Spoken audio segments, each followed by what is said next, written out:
Today we continue with our class Hilchot Teshuvah. Today's class number 30. And we start with Sefer Chofetz Chaim. Okay? And big topic is the same, called HaBRIT.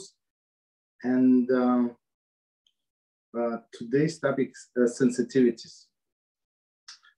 To cause the outright animosity between the Jews, it's to speak Rehilus. Okay. To affect the minor degree of ill feeling between the Jews is to speak avak Rehilus. So meaning what other person said about that person, avak Rehilus. So avak Rehilus is thus. It's like can be interpreted or like he did not finish the sentence, so figure out by yourself and stuff like that. An example of the latter is where one relates that someone spoke about the listener in a manner which is neither derogatory nor harmful, right? But which may cause the listener to be disappointed with that individual. Okay, so here we go, disappointed. Yeah, I thought some things, for example, I'm not sure if they're going to mention. So some, like the classic example would be that there are people in town and this family did not invite them. Maybe, okay. New couple moved into apartments, right? And this couple did not invite them. Are they obligated to invite them? Absolutely not. It's not like there is a mitzvah. There is not such a mitzvah. Mitzvah is when somebody has no place to live, no place to eat, and that's it. Without you, they're going to get hungry and be homeless, then it is a mitzvah. But otherwise, if you just invite them because you're neighbors, it's like there is no mitzvah. Actual, right? Meaning no mitzvah invited guests, basically. Okay, so if somebody said that I did not invite guests, other person, how could he do that? Why wouldn't he do it and stuff like that? So as we said, there is no avera by not doing that, but it could be viewed as derogatory and disappointed, right? The classic example of this where HaShem spoke critically of Abraham of Sarah, that having expressed the incredulity upon hearing the angel disguised as a wafer say that she would bear a child, right? HaShem said, why did Sarah laugh to say, shall I turn bear, shall I in truth bear a child, though I'm aged, right? This is Bereshit 18:13. In fact, Sarah had said, and my husband is old, as we know, right? Talmud Yerushalmi, Pei 1:1, state that to repeat such a statement would be speak avak Rehilus, right? So meaning that's why Hashem changed the language.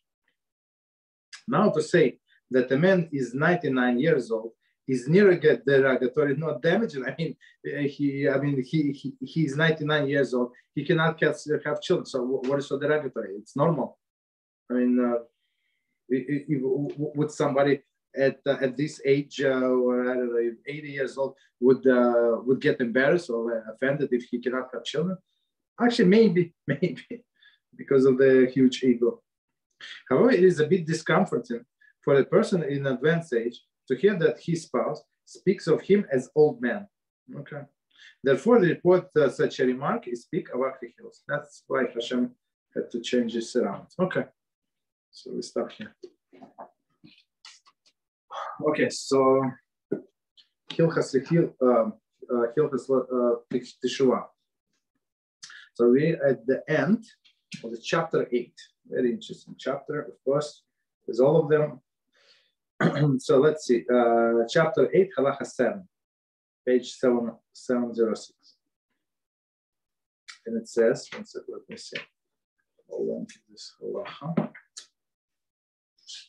Okay. It says how very much David desired his life in the world to come.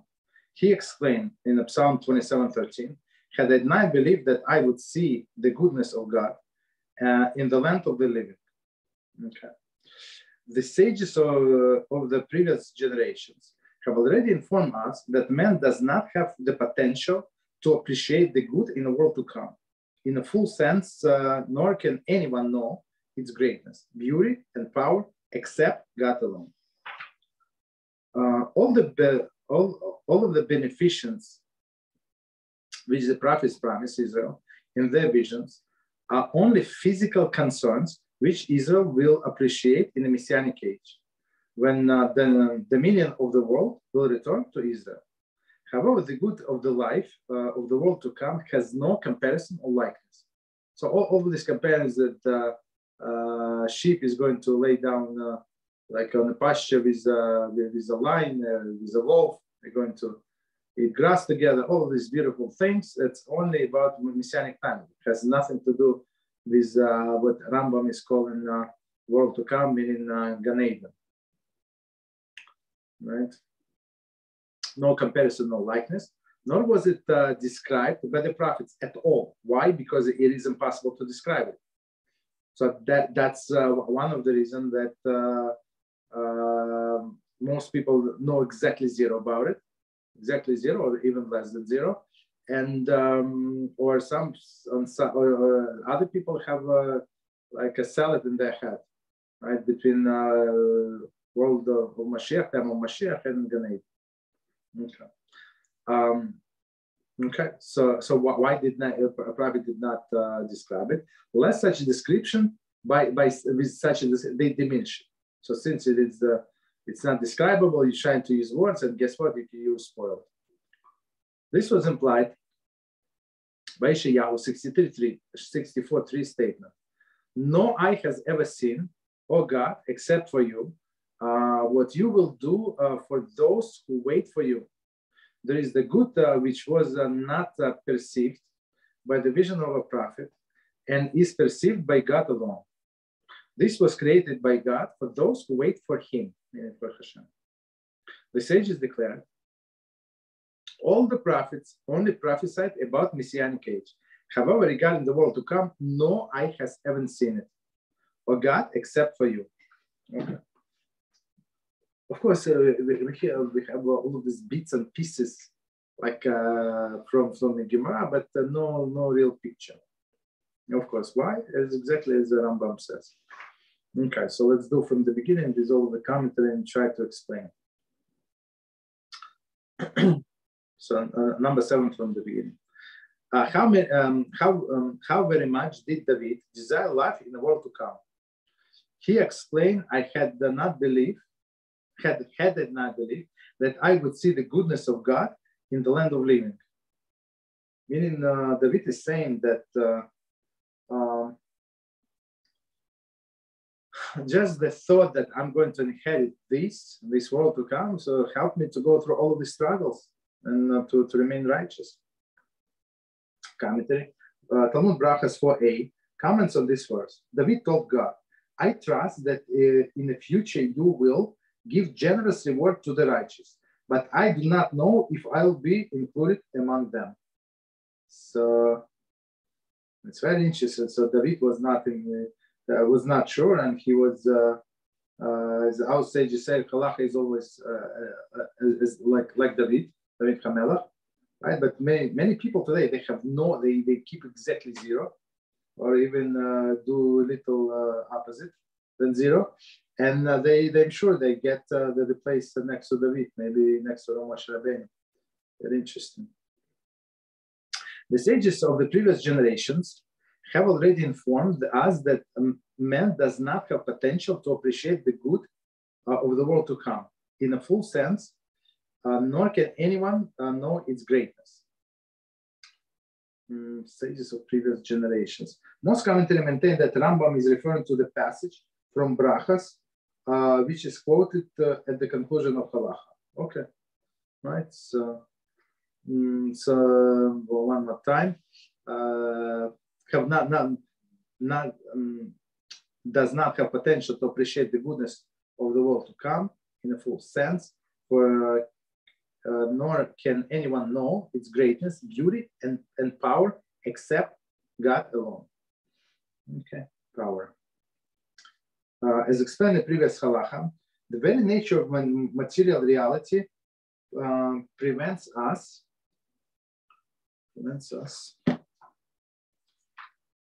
from gaining a complete and actual awareness of the spiritual concept. Thus, man cannot conceive conceive of the world to come. Cannot conceive of the world to come. Okay. So that's that. So let's see.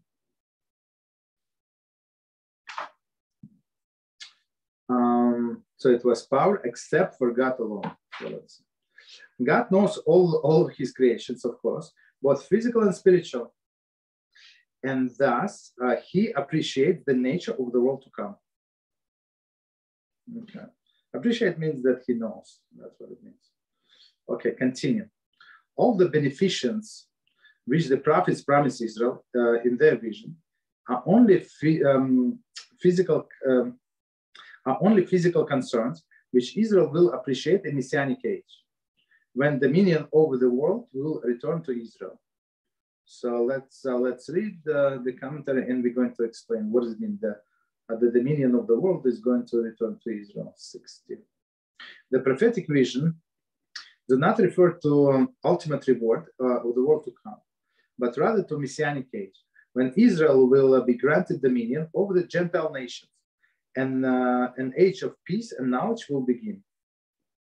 See chapter 9, so maybe in the next chapter, Halacha 2, Hilchot Melachim, chapters 11 and 12. So it's Rambam there talking about Messianic times. Chapter Halacha. Halacha, it's of course Mashiach is a king, so it's in that department. Okay. So meaning what? That all this nation are going to leave us alone. All of the wicked people, all the wicked Gentiles, together with wicked Jews, are going to perish. It's going to be different people. So people, especially Gentiles, who wanted all their life to be righteous, and they were prevented from their governments, from neighbors, from peer pressure. So now they would be able to come and join the Jews and learn from the Jews. Right, and all these people, like governments, leave the Israel alone. I'm not sure if Jews would want to rule the whole world. I mean, why would you need that? I mean, let them govern themselves, right? We don't need that. However, the whole world is it's going to be a very small place. I mean, many people are not going to be there. Okay, so anyway, however, the good of the life of the world to come has no comparison or likeness. So Rambam said, all the good things in a physical sense that our prophets described, that's only in my Messianic time. This life in the world to come, meaning in the Gan Eden, no comparison or likeness. So there is nothing to compare to. So as we said before, we can only imagine things that and concepts that and work them in our head that we can some grasp of it in some likeness, at least like remote likeness. Like for example, I don't know, the first thought that came to my mind about the bird. Like so they saw at the bird all of the other winged creature, and then they created like helicopter, like a plane. You understand? So at least they had some idea to start with, right? So it has to have wings, and they have to hold them, and all these beautiful things. Okay. Nor likeness. So there is no comparison, no likeness in this world. Nor was it described by the prophets, lest with such a description they diminish it. Right. 61 commentary. Any praise that a mortal man would use describe the world to come would describe the spiritual concept in material terms. That's it. That's because why? Not because we're such a lowly people, but that's the only thing we know, material things, right? And thus serve the inadequate description of the ultimate good, right? When we started this chapter, we said that in the world to come there is no physicality. So how can you describe the world without physicality, full of pleasure, in a physical concept? So that's what Rambam is talking about. Continue. This was implied by Yeshayahu 64:3 statement no eyes has ever seen it. Oh God, except for you, what you will do for those who wait for you, right? So person have to wait for HaShem, and sometimes things are not going according to his or her plan. Okay, we have to be patient, and HaShem is going to deliver whatever he promised. It's not time yet. It's not time yet. Like I give examples. So today I had an appointment with somebody. Somebody had to come to my house, and he said, no, I'm going to be there. What time? 11. Okay, 11 o'clock. So 10:40, I texted the person. I said, are we good at 11? They're still coming, and there's no response.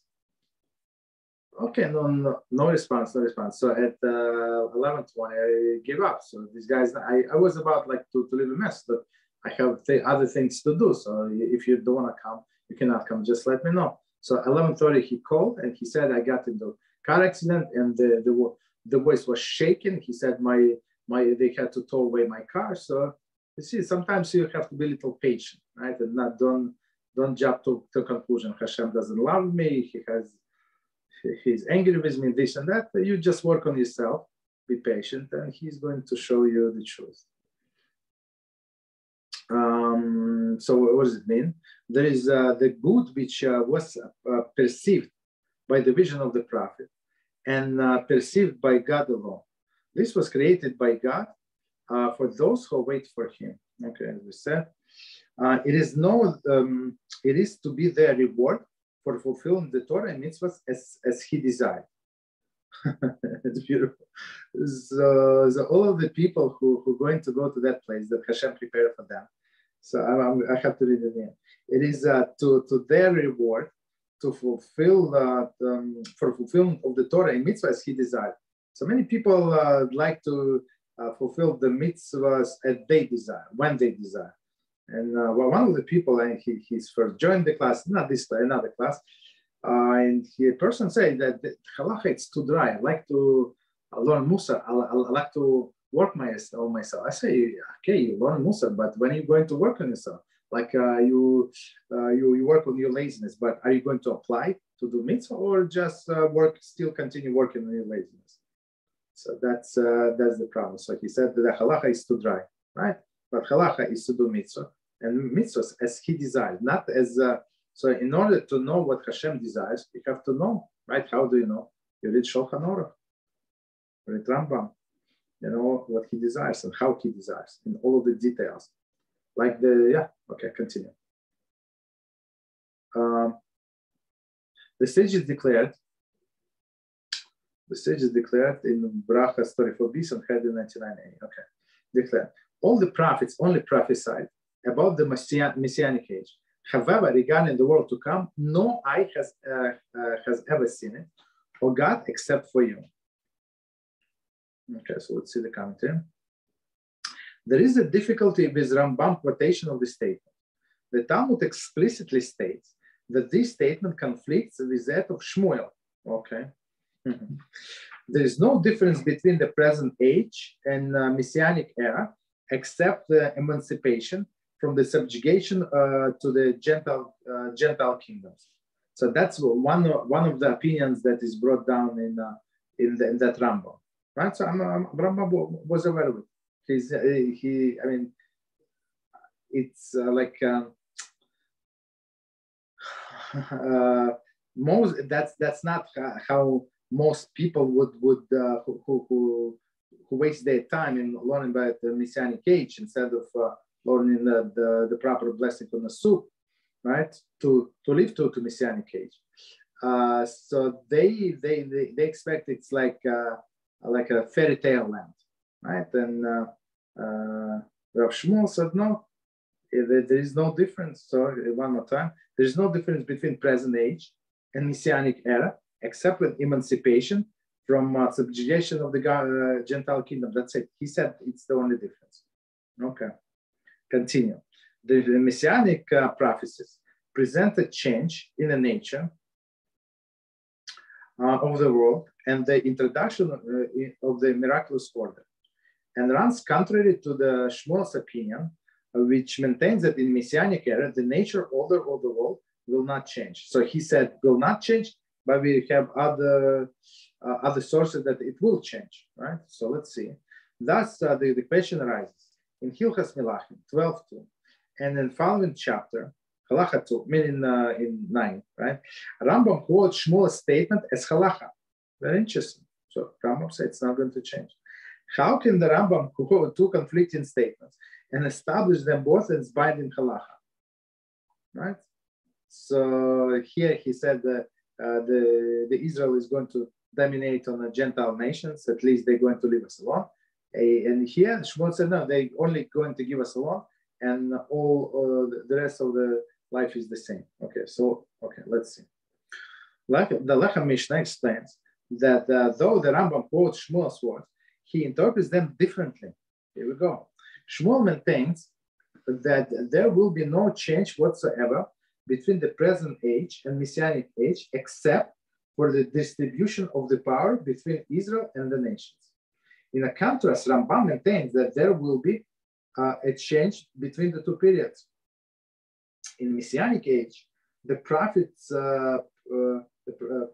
promises will be fulfilled, and the age of the peace and knowledge will begin. So it's not only like peace, but the knowledge, meaning the whole world would be Torah, and Gentiles are going to come to the Jews and ask them to teach them Torah. Like all of these anti-Semites are not going to live through this, but all others that were like decent people, right? There are many decent people.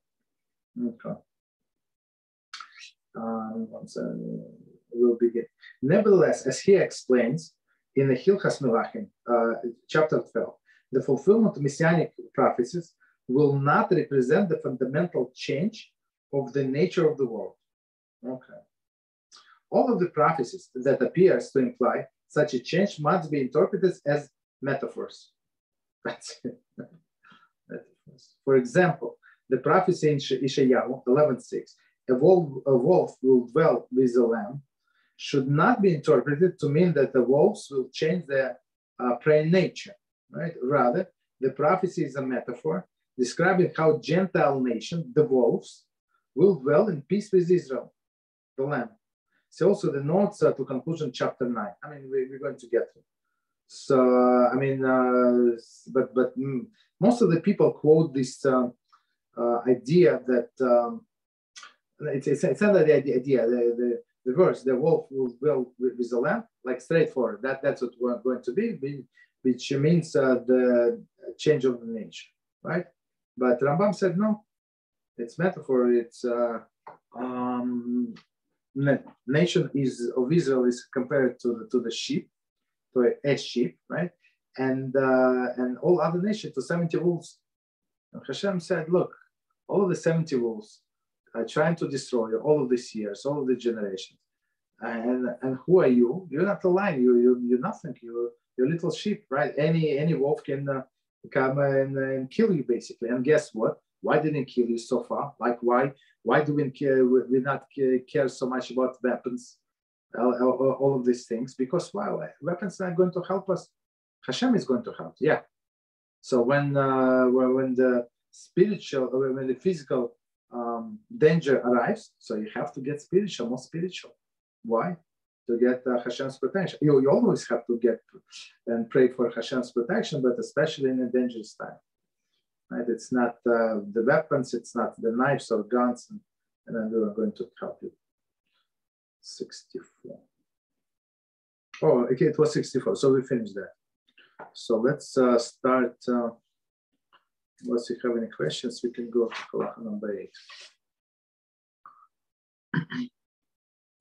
Okay, let's go to halacha number 8. The sages did not use the expression "the world to come" with the intention of implying that the realm would not exist at present, or that the present realm will be destroyed and then the realm will come into being. Okay. The matter is not so. Rather, the world to come exists in the present, as implied in Psalms 31:20. How great is the good? how great is good, right? That you have hidden, which you have made. It is only called the world to come because that life comes to a man after life in this world. So world to come, it's not like for all of the generations. No, it is a world to come for you. You're living here in this world. After 120 person passes, and he goes and gets the world to come. Bezos HaShem, in which we exist. As souls clothed in the bodies, right? In this world, souls clothed in the body. It is the realm of material existence that is presented to all men at first. Okay, so let's see. So let's do from the beginning with all of the commentaries. Beautiful commentaries. I love these commentaries.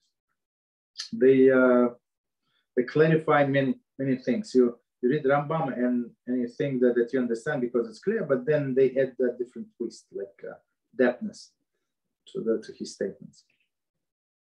I mean, it's not because their statements are not deep. They're very deep. It's for us. We need for simple people. We need little more explanations. Okay, so let's see.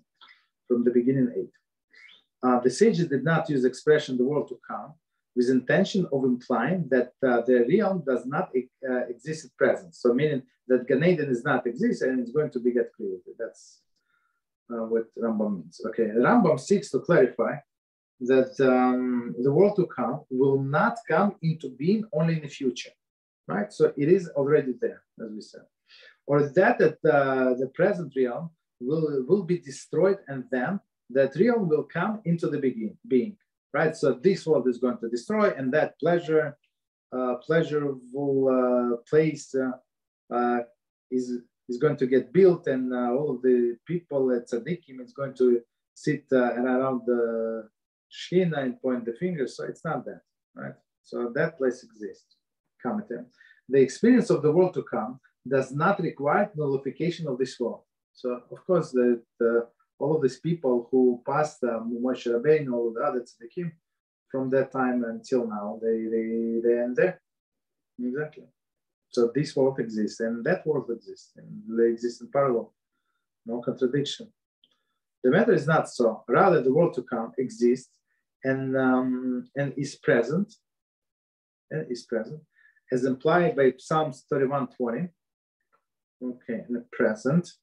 We should not think that the world to come does not exist because we cannot perceive it. There are various levels of existence. On a plane of existence, this transcends ours. The spiritual truth of the world to come exists as actual reality. So just because we cannot comprehend it and we're not aware of it, we cannot sense it in any way, so it does not mean that that world does not exist. It does exist. Okay. 67. As implied in Psalms 31:20, how great is the good that you have hidden, which you have made. Commentary. The past tense, meaning have made, meaning the past tense, right? The past tense is used implying that the world to come was already made and hidden by God, that it exists and it exists in presence, albeit on a different different place of existence than material reality we know. So we know material reality, we know the planets around that, and this the world to come in its different in a different place. 68. Continue. It is only called the world to come. The term is allowed, which allows for this misconception. So that it's going to come, right? Because that life comes to a man after the life in this world. So I mean that's brilliant explanation, right? So it's similarly at the Medrash Tanhuma, where Krab 10 explains that the term "the world to come" is appropriate only in regard to a man and not God. Okay, of course. So HaShem in all the worlds, in all the time, right? But for us, for simple people, after a person lived life in this world, he goes, Bezras HaShem, to the world to come.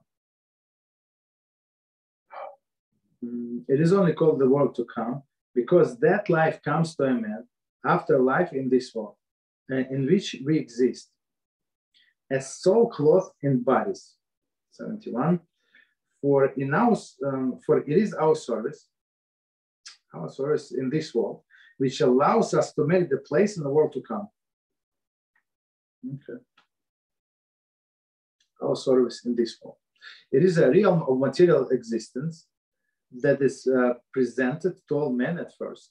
Okay, so first we presented with this world, material existence, and then if we merit, we go to the world to come to enable them to earn the place in the world to come. The Ravat object to this halacha. Statement that appears that Rambam denies the statement Sanhedrin 97a that there will be only 6 millennia to the existence of the present state of our world. Okay, I'm not sure I don't think that's what Rambam means, but okay. As above, the case of Mishneh explained that the difference between the two only semantic, right? The Ravat interprets the world to come as the world of resurrection. Hence, he emphasizes how the nature of existence will change. The Rambam does not need to make such a distinction, for he refers to the world to come as the spiritual world of the souls. The Egeret Techai Hamesim, chapter 4, the Rambam writes that even the souls which are resurrected will die. Okay. In a contrast to the world to come, will remain eternal spiritual reality. That's a beautiful statement, last statement. So what is so beautiful about it? So after this 6,000 years, like this world, they say it's going to 7,000. It's like a Shabbos and Messianic age. And after that, the world would be like destroyed. But commentators say, okay, the world would be destroyed, but the world to come is not going to get destroyed. So we finished chapter 8. And we got to chapter 9. That is huge halacha, very, very long. So I guess we start, and I don't think we're going to finish tonight. That's simply too much, but let's start. So let's read the whole halacha. The question arises, chapter 9, halacha 1. The question arises, as explained the reward for the mitzvahs, and the good which we will merit, if we observe the path of God, is prescribed by the Torah, is the world to come. As Dvarim 2:7 states, so that good will be granted to you, and you will live long. Also, the retribution which exacted from the wicked, who abandoned the path of righteousness, prescribed by the Torah, is chorus. As Bamidbar 15:31 states, this soul shall surely be cut off. So chorus meaning surely cut off, so meaning as we explained before, cut from this world and cut from the world to come. His sin shall remain upon him, right? So, and his sin shall remain upon him, as we explained before, meaning that the punishment of this person is going to be forever and ever and ever. How we do know? We just said how we do know, and from previous chapter. If so, what is the meaning of the statements made throughout the entire Torah? If you observe the Torah's laws, you will acquire such and such. If you do not observe Torah's law, such and such will happen to you.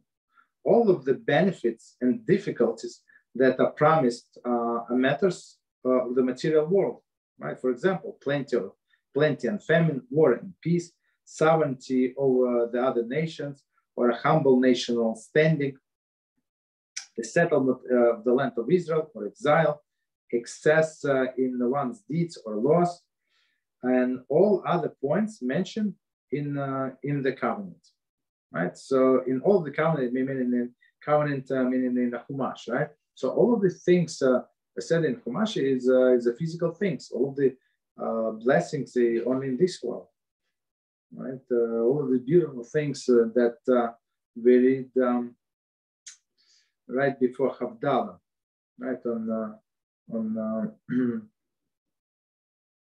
In a Marif for for Motzei Shabbos, right? So we read all the beautiful blessings, right, from the whole Tanakh. Okay, continue. So, but with all of the beautiful blessings, they connected to this world. Nothing about the world to come. In resolution, it must be stated that all these statements are true. They have been realized in the past and will be realized in the future. When we fulfill all the mitzvahs in the Torah, we will acquire all of the benefits of this world. Conversely, we will, when we transgress them, the evil written in the Torah will occur. So, that's HaShem, as Rabbi Reuven always say, HaShem was very serious when he wrote all of these punishments, and of course, very serious when he wrote all of these words. Meaning, he's going to keep his word. And some people think that he's joking. He's not.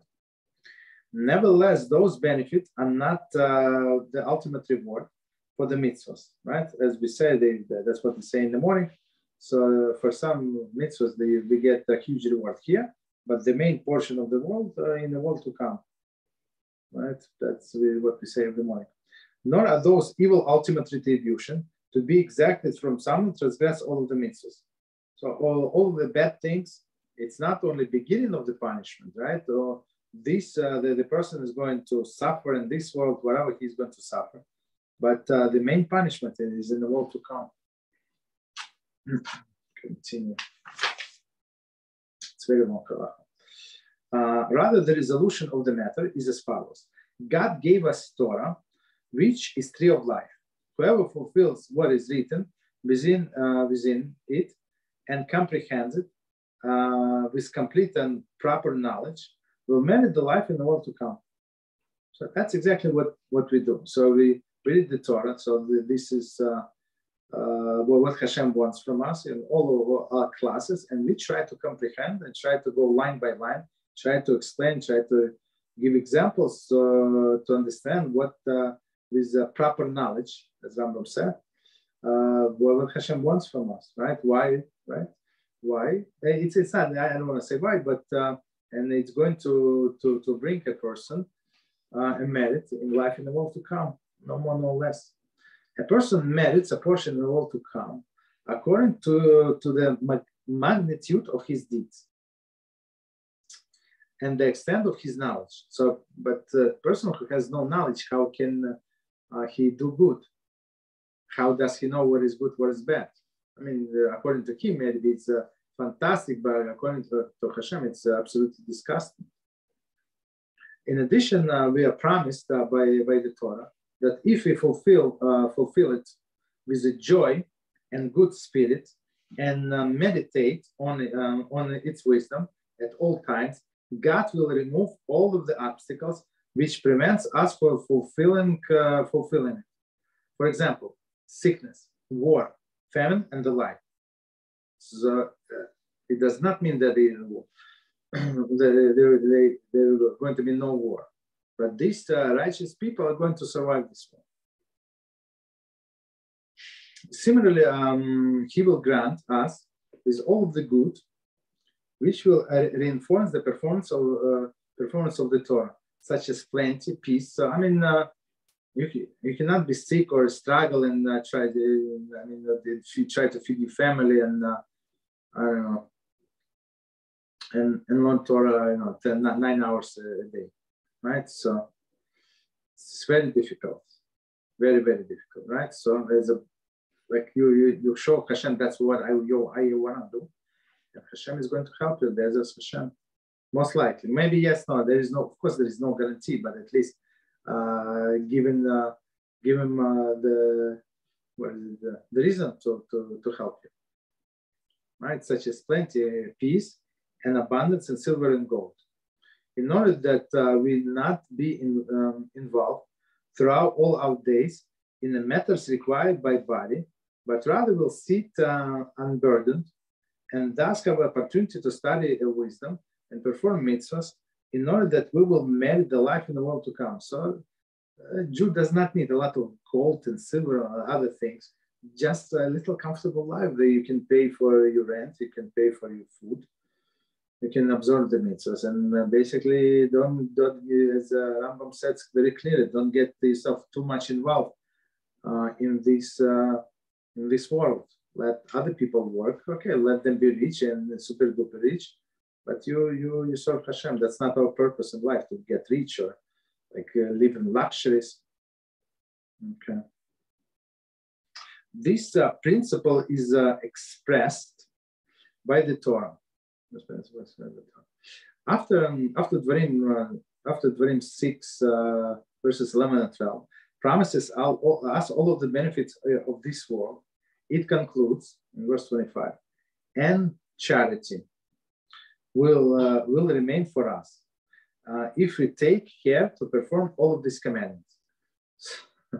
So Torah is a very, very particular. Hashem is very particular. Many times throughout the statement, say all of these commandments, not some of it, not whatever we like, not whatever we're up to. Like people tell me they on this level, on that level.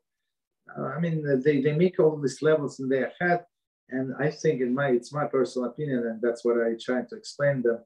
That when you create levels in your head, so you prevent yourself from growing spiritually. That's your own enemy, right? Similarly, the Torah has informed us that if we constantly abandon the Torah and become obsessed with fleeting, temporal vanities, in a manner similar as stated in Torah 2:15, Yeshurun became fat and rebelled. So Yeshurun, it should be straightforward, like the nation of Israel, but became fat, meaning have too much money, and money leads to boredom and lewdness, right? That's in Avodah Zarah. They needed some entertainment. That's scary. And then true judge will remove from all the benefit of this world, which reinforce their rebellion. So that's all this money, all this extra food, all this extra wine brought them to this stage. Guess what? So I'm going to remove money from them. So now they're going to suffer. Why? Because the money was a cause of them to become like that. Those who abandon the Torah will, those who abandon the Torah, one second, those who abandon the Torah, he will bring upon them all of the evils which prevent them from acquiring a portion in the world to come, so that they will be destroyed in their wickedness. No more, no less. 23. Oh, no, we're not going to read the commentary at this point. So let me just finish reading and we're going to start. This was implied by the Torah statement, Dvarim 28, verses 47-48. Because you did not serve God, your Lord, with happiness, you will serve your enemies whom God sent against you. So it's, I think it's maybe the one of the scariest verses in the Torah, because we did not serve Hashem in happiness. He said, okay, you're going to serve your enemies again. You didn't like my solitude. It was too hard for you to get up in the morning to say the blessing, to learn what blessing to say. That's for sure, but it's very scary, I think. It's not like we did not know, we did, but without happiness. And thus these blessings and curses can be interpreted as follows. If you serve God with happiness and observe his way, not your way, his way, he will grant you these blessings and remove these curses from you, in order that you may be free to gain wisdom from the Torah and involve yourself in it, so that you will merit the life in the world to come. No more, no less.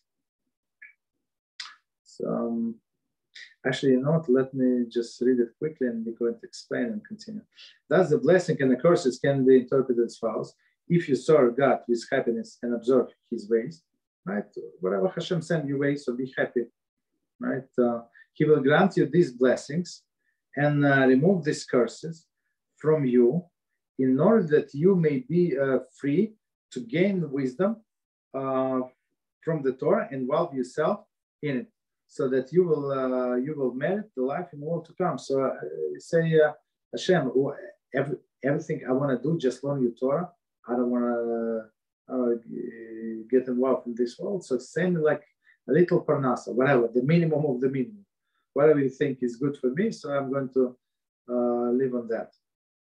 Okay. Good will be granted you in a world that entirely good. And you will live long in the world that endlessly long, the world to come. Thus, you will merit the two worlds, the good life in this world, which in turn will bring you to the life in the world to come. For if person will not acquire the wisdom in this world and does not possess good deeds, with what he will merit a portion of the world to come. Like some people think that just because they give tzedakah to the wrong places, they're going to get some. No, they get exactly zero. Right?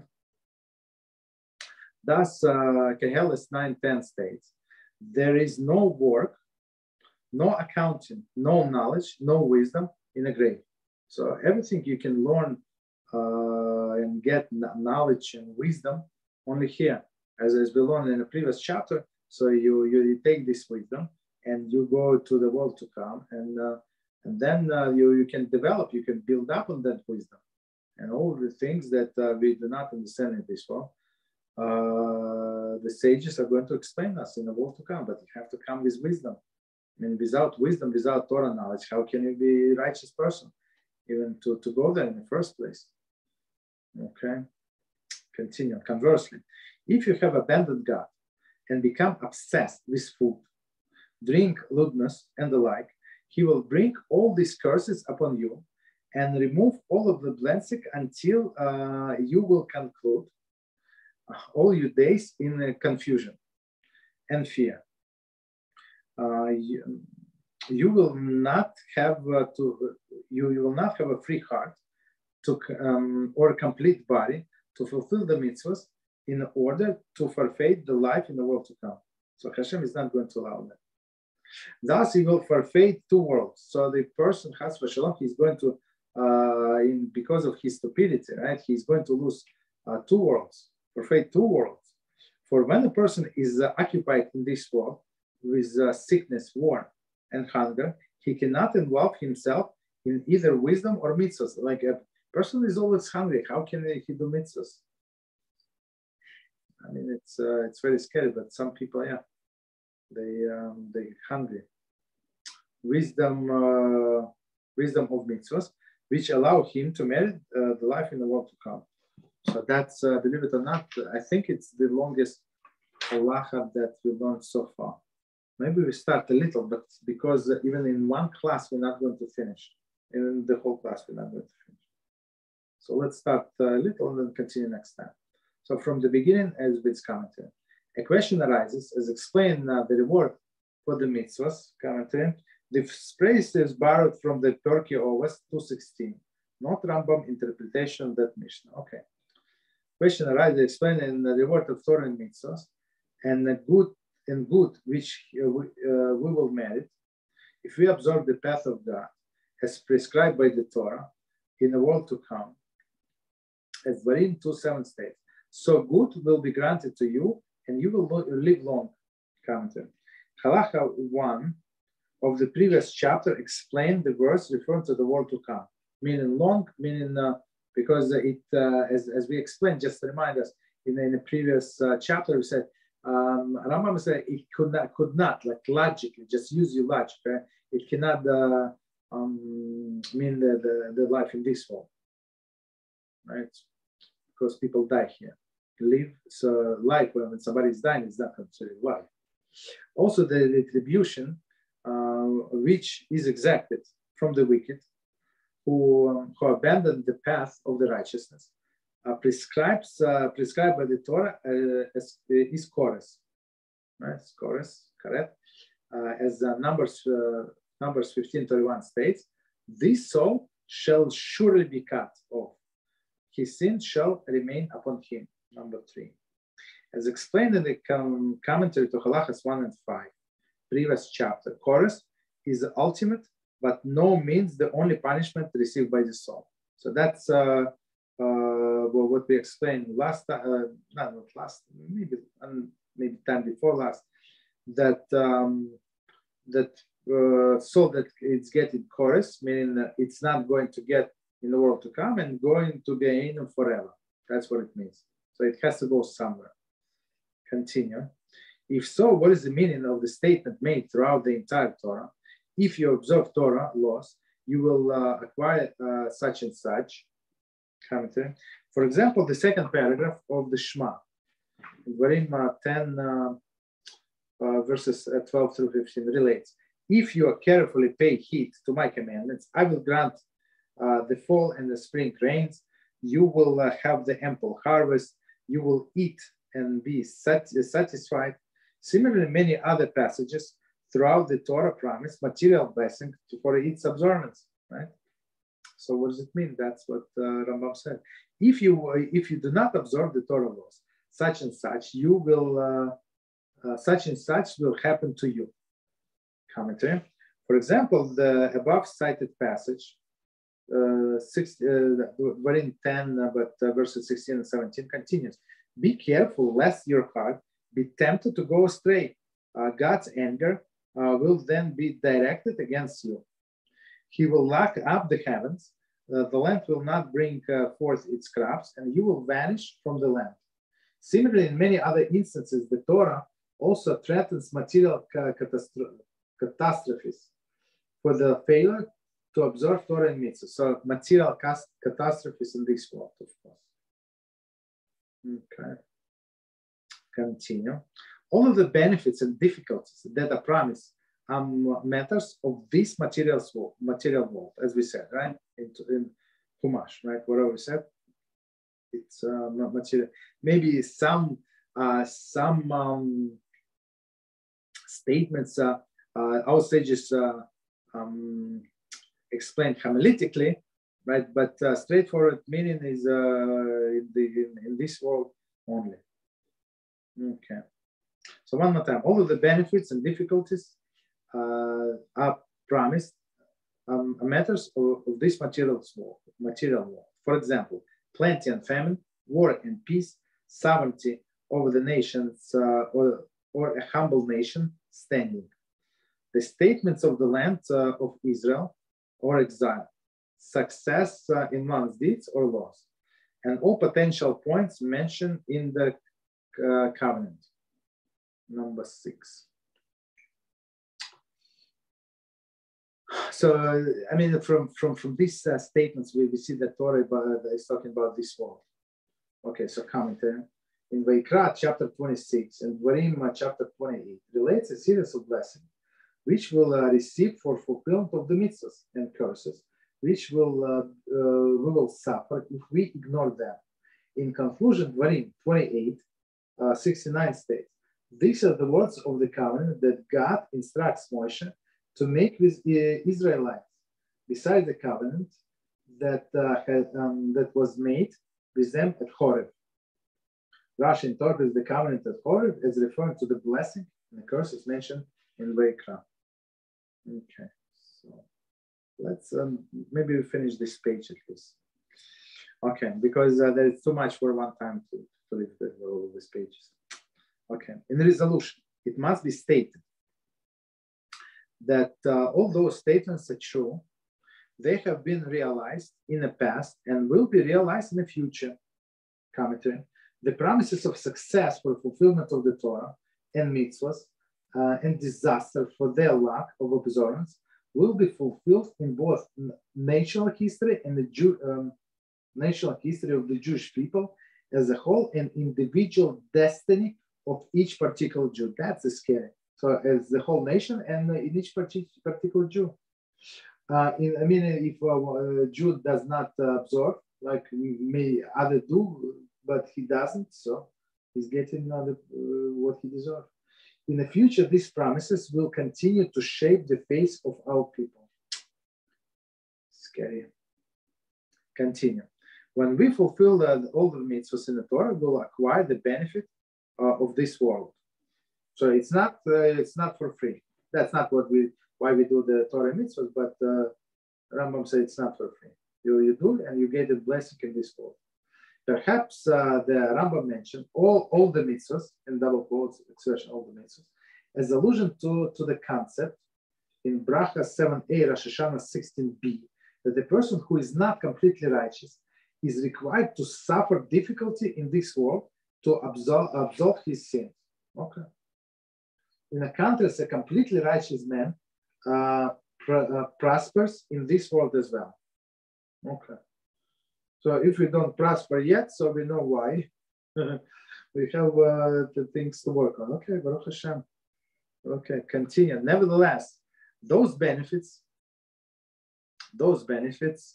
are not the ultimate reward for the mitzvahs, nor are those evils ultimate retribution to be exacted from someone who transgresses all of the mitzvahs. Okay. So last commentary and we start. The Pirkei Avos 4:2 teaches the reward for the mitzvah is a mitzvah, right? So we said about we learned about it many times, right? How is it a reward? So it's like make me busy. I thought I am going to do this. I'm going to get free, relax. No, there is no relaxation. So you do this great mitzvah. Now you're presented with opportunity to do the next mitzvah. Among the interpretation of this statement is that ultimate reward for the mitzvah is not the benefit one receives in this world, but the spiritual connection established with God. That's the biggest benefit a person can get in this world. As Ramchal teaches in, I think it's even in introduction. This will be revealed in the world to come. Right? All the benefits, all the pleasures. Okay. So we'll stop here. Because it's, I think it's the longest halach. Any questions? Yeah. Go ahead, yes, go ahead, sorry. What specific time was Rambam talking about, before year 6000 or after? No, this is, what we learned today has nothing to do with that calendar.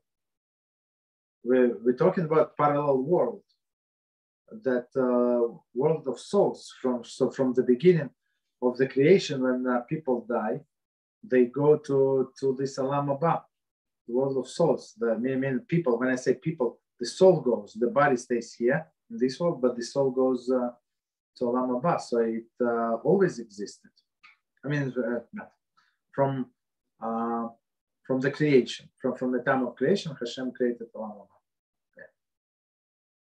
But I mean, because Rambam say that the world will continue more or less the same in the Messianic times. No, it's a Shmuel said. So that's what Rambam said.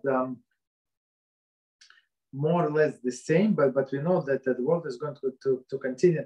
He said after Mashiach comes, so for 1,000 years, so or more, minimum 1,000 years, but maybe more.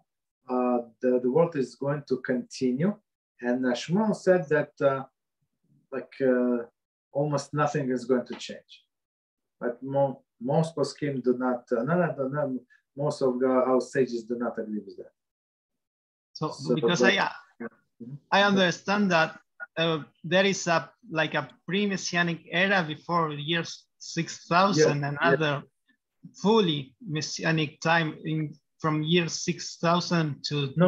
It's not necessary. Whenever HaShem is going to bring Mashiach, he's going to bring Mashiach. Maybe even tomorrow, but even tonight. I don't know. Can he come at night? I'm not sure. Maybe not. I'm not sure. Maybe he has to come only during the day. I'm not sure. But no later than year 6000. It could be any year, but no later than 6000. And for example, what would be with the people having babies? Will they have after years? No babies. That's according to Shmuel. It's going to be babies. but according to others, they're not going to be babies. So babies, so why do we need baby, right? So baby is a reincarnation of the soul. So, but Messianic times, it's like cut-off time. That's it. We don't need, no new babies needed. That's it. No more tests in the world. So one of the things that, as we learned, I think last time, what HaShem is going to do, he's going to slaughter the Eitz Hara, right? That's it. I said, no more Eitz Hara for you. So that's why people would be able to be like decent. Even decent people would have no struggle to be good. You understand? Some people they trying to be good, they struggle. It's everyday fight with themselves. They have to overcome themselves to be like that because they have Eitz Hara. So we learned today a very interesting concept.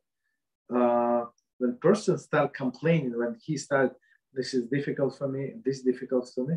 So Rabbi Dessler Datzar said, I don't remember where he quoted from, that this person is open the door for Eitz Hara. So, but if person said, I have nothing to complain about, well, what is it? Everything is perfect. So Eitz Hara cannot get in. But when person said, this is difficult, that is difficult, that's opening. And Eitz Hara is going to explore on these things.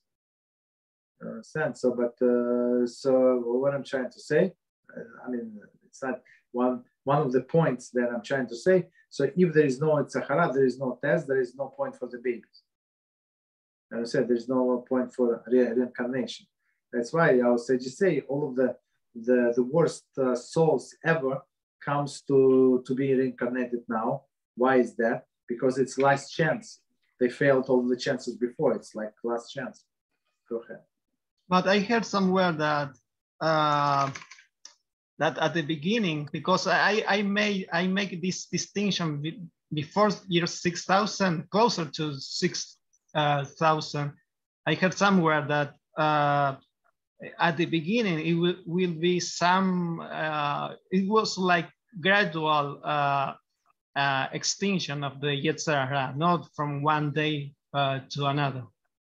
Gradual extinction.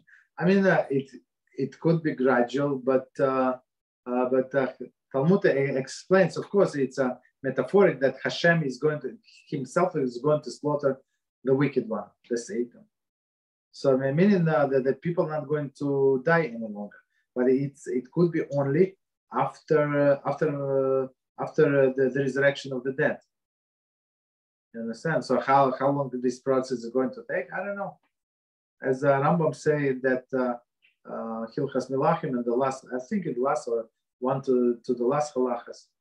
So he said, I mean, how it's going to do, how it's going to be for sure, according to which opinion we do not know. So it's all speculations. Because why? Not because the sages did not know, they just were talking. No, it's not true. They knew, but it all depends on people, how people behave. You understand? So scenario can change. Of course, HaShem wants all of the best, nice and easy, but people push him to the opposite extreme. You understand? So about the dominion over the Gentiles, because I the other day was listening to a shiur about the monarchy of David, that in the ancient times, the Sanhedrin was able even to put a king to judgment, but what in the Messianic? I don't think no. I don't think you can put a king to judgment. You cannot even call a king to the witness. So why you cannot call the king to be a witness? Because all the witness has to stand, and the judge should sit, and everybody should stand. It cannot be the king is going to stand, and judges are going to sit, and they would be even scared to interrogate. You understand? To ask all of these questions. So I don't think you can judge the king. But I mean that it was like several like division of power in the ancient times. So I want to know if in this final time will the King Mashiach have absolute power over all the world to judge without the approbation of the Sanhedrin. No. He's a king.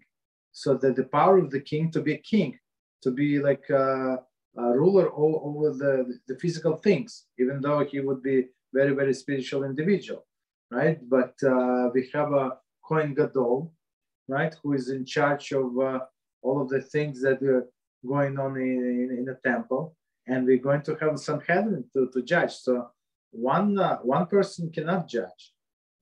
You understand? That's why you need some Sanhedrin. Of course, kings can judge, and they did judge through all of the generations, but you need some Sanhedrin, all of these 71 sages.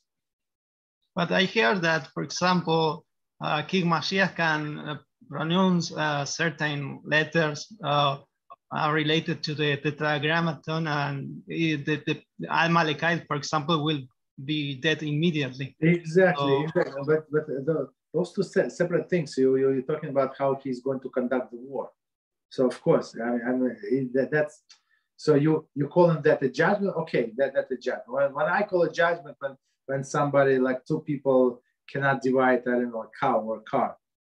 You know what I'm saying? So they come to the judgment, to the court, and they decide your father died, and he gave already motorcycle, so you cannot get the full car, you get only, I don't know, 3/4 of the car, whatever, like one quarter of the car, of worth of the car, like something like that.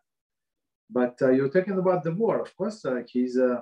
He's going to fight with the name of HaShem. So that's why I said today we need all the weapons. We just have to be spiritual. We try to add the holiness to this world. And you understand? That's the purpose of the Jew. As Rambam said today, that's not our purpose to get rich and get involved in work and politics and lawmaking, because it takes a lot of time. Like there is a concept of balabais. Who is a balabais? A working man. Okay, working man, he has to support his family, right? He's trying to learn the Torah here and there. Of course, he has to take care of his family, kids and stuff like that. But many balabasim are not very knowledgeable, to put it mildly. You understand why? Because they don't have time. They have to take care of. They have to work so many hours. You understand? So wait a second. Why? How did we get to this advice? I don't remember how did we get to them. Sorry. But in the end, will this monarchy be absolutely global all over the world? I mean, it's going to be, on one hand, it's going to be, but why do we need to rule all these nations?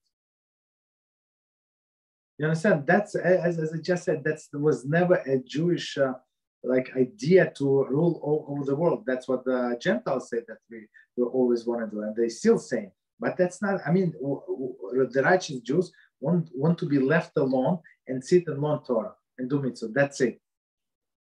You understand? And Gentiles are going to come and they're going to feed, they're going to bring us gifts and stuff like that to the Beis Hamikdash, to the Jewish nation, because out of their graciousness. You understand? After they realize what the Jewish nation is.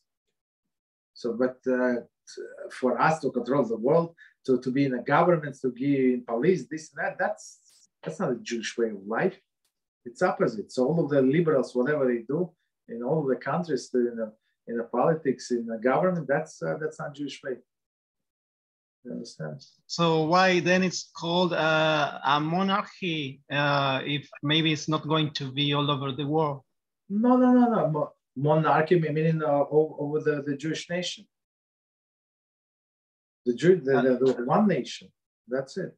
So how will be the Gentiles will be ruled and in those times? I mean, as we said, it's we're going to know when the time comes. But the way I understand, as they do rule now, let them rule themselves. Why do you need police? The whole world. You understand? They would be righteous, only righteous Gentile left, of course. all of the idol worshippers are going to perish. All of the Christians, all of the Buddhists, and all of the other garbage are going to perish, including these Muslims. Most of them are going to perish.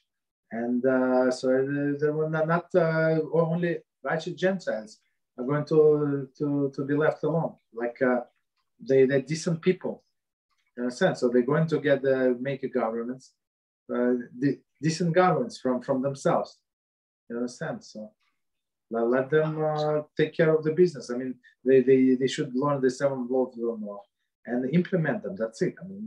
It's simple to say that's it, but it's a lot. But I don't want to minimize it. But they know what to do. Why should I get involved in other countries' business? I don't want to get involved in my neighborhood business.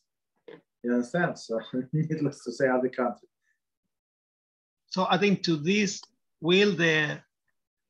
can the Gentiles, a Gentile court is able to make a judgment and a sentence over the Jews if they are committing, for example, idol worship? No. Jewish court can judge Gentile, but Gentile court cannot judge a Jew because it's most of the time it's against the Torah. But some cases, Gentiles prefer to be judged in the Jewish court. Because many cases, sometimes they're going to get much lighter judgment than in their own court. Yeah, but I mean, for example, that at least in the spiritual way, we can understand that Gentiles in some type of way, they can judge the Jews, for example, the Roman Empire. Look, you're missing one important point. So when Mashiach comes, it's going to be in Gaza of the exile. So everybody is going to come to Israel. So all of the Jews are going to come to Israel. It's not like they're going to live around the world and now you have to go to court and the only court is available, this non-Jewish court. No, all of the Jews are going to live in Israel. So there is no reason why these Gentiles would judge us. You understand? So I mean, in one scenario, if, for example, from all possible scenarios, in one scenario, the Jews is the worst part of the prophecy, if you will. They go fully to heresy, and then Gentile nation rise, and they say that we want to judge the Jews because they are not believing in HaShem. Yeah. Is this possible? That's what been going on for many, many years. What do you mean it's possible? That's what Christian claim. That's what Muslim claim. That we are not good people, and they taking over of our role as the chosen people. That's what it means possible. That's what they claim always. You understand? That's always they claim. But, so finally, yeah, go ahead. Yeah. Finally, I have another question. If we have time. Yeah, go ahead. We have time. Go ahead. Okay. So about the other worlds, did they have Mashiach figures in the previous world and they got destroyed? The previous world, you mean this, what is it, 900 worlds? Yeah, because in Ashur, somebody asked, what about the previous world if they reach to year 6,000 and the cycle was similar to in every time to reach year 6,000, 1,000 year and then get destroyed. So I wonder if the previous world have Mashiach. I'm not sure if people lived in those worlds. You're talking about 974 worlds, right? Before the creation of this world. That's what you mean? Or not? I'm not sure because I have this question from Ashur and they were talking about Gog Magog and the previous worlds, physical worlds that they. Physical worlds before creating this world. Hashem created 974 worlds, and he had to destroy them for whatever reason. A long story, and then he created this world. So if you were talking about those, I don't think there were people. I'm not sure 100%. Maybe yes, maybe no. I don't think so. So somebody asked more or less if they had a Mashiach, the previous world. You see, since the way I see it, right? Since in the beginning it was like a lost case, Hashem saw it as a lost case, so he did not bother to create Mashiach, I think. Like logically, from the logic. But in this world, yeah. So Messianic times were supposed to start from Adam Harishon, from him. So yeah. Maybe the previous world didn't have a Shabbos year like. I'm not. I 1,000 years of peace. I'm not sure. I don't want to say. I'm not sure. Okay. So that was the last question. Okay. That's for all for today. For tonight. Okay. Okay. So let's continue tomorrow. Bezras Hashem. We're going to learn halachas of brachas. Good night. Thank you.